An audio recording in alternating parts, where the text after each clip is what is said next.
When picking out your pumpkin, you want to make sure you find the right shape for your arrangement. A larger, wider pumpkin will allow for a bigger arrangement with a wider vase opening, and a taller, skinnier pumpkin is more suitable for a smaller vase with a smaller opening.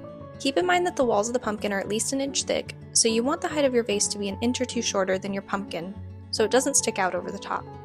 You'll want to use a pumpkin that has no cuts or soft spots, as this can cause it to rot faster. When picking your flowers, a good guideline is choosing a larger focal flower, a smaller framing flower, and some kind of filler or drapery. I also like to include a flower that can remain taller than the rest to add dimension to the arrangement. For my focal flowers, I chose a large pink mum and a red carnation. For my framing flower, I chose a smaller orange mum. For my taller flower, I chose eryngium or sea holly, and for my filler and drapery, I chose baby's breath and a type of eucalyptus. But your filler and drapery can be the same plant if you like. Measure the widest part of your vase, or trace the edge of your vase along the top of the pumpkin to determine how big you need to make your opening.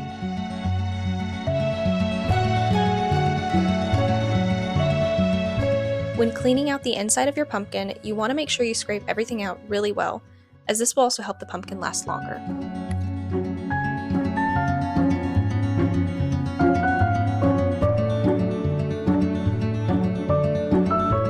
Now that the pumpkin is ready, you can begin prepping the flowers. I like to remove all the leaves, but if you like keeping some leaves for greenery, then just make sure you remove all the leaves that sit below the waterline. This will help prevent mold.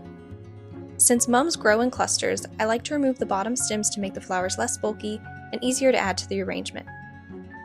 If the bottom flowers look nice, I'll set them to the side to add as filler flowers later on. If you have a carnation that hasn't opened up yet, you can pinch the sepal, the green casing at the base of the flower, and pull it away. This should allow you to push the petals out.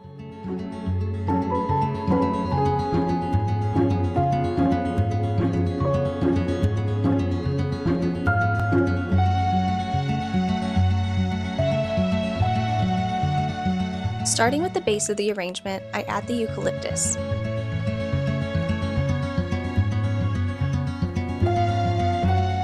Then I add my flowers, spacing them in clusters of 3, like the 3 points of a triangle. I continue this triangular pattern with the rest of the flowers. As your arrangement gets fuller, it'll be easier to push and pull on the flowers and move them into a position you like.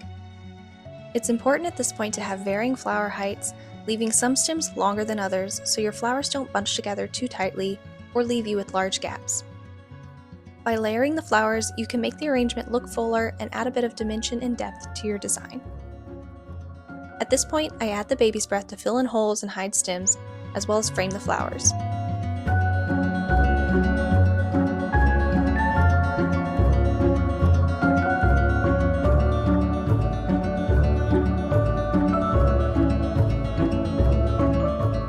Then I add some of the smaller flowers and pieces that I set to the side earlier to finish off the arrangement.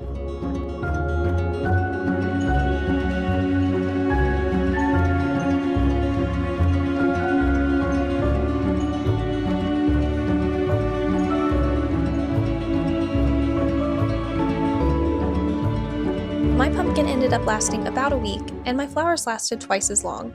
So you can always carve out another pumpkin and transfer your flowers. Or, if you don't want to deal with a real pumpkin at all, you can use a craft pumpkin for your base instead. I hope some of these tips and tricks help you with your own floral arrangements. Thanks for watching, and happy fall!